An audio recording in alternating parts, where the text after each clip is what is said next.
Majelis Musyawarah Sunda (MMS) harus berperan aktif menangani berbagai permasalahan yang ada di Jawa Barat seperti permasalahan pengangguran maupun sektor pendidikan.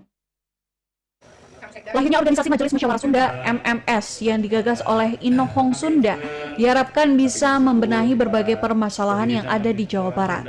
Salah satunya masalah pengangguran yang hingga saat ini masih cukup tinggi. Selain itu, permasalahan lainnya adalah dalam sektor pendidikan yang masih banyak kendala sehingga penanganannya harus dilakukan secepatnya. Bini Sepuh MMS Ade Supandi menyatakan keberadaan MMS ke depan harus bahu-membahu dengan Pemprov Jabar karena pembangunan akan berjalan efektif jika dibantu dengan berbagai kalangan masyarakat.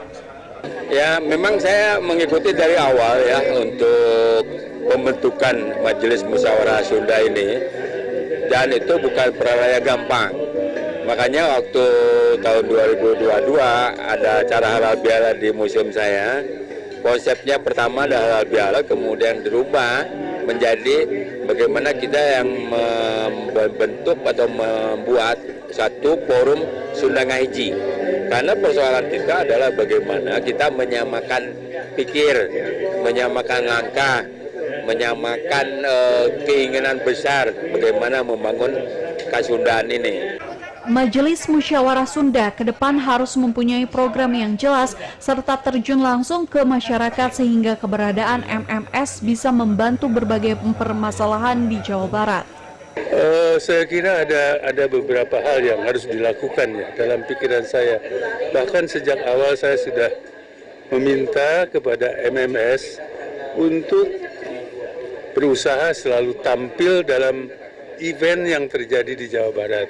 Misalnya ada Hari Jadi Jawa Barat, Hari Kebangkitan Nasional atau apa, dan kemudian memberikan komentar terhadap pembangunan Indonesia, khususnya terhadap pembangunan di Jawa Barat.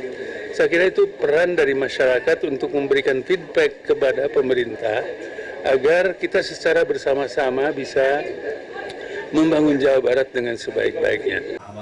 Di ulang tahunnya yang pertama, Majelis Musyawarah Sunda berkomitmen kuat untuk bahu-membahu dengan Pemprov Jabar dengan tujuan untuk meningkatkan kesejahteraan masyarakat Jawa Barat. Demikian laporan Endang Herman dan Ade Edi TVRI Jawa Barat.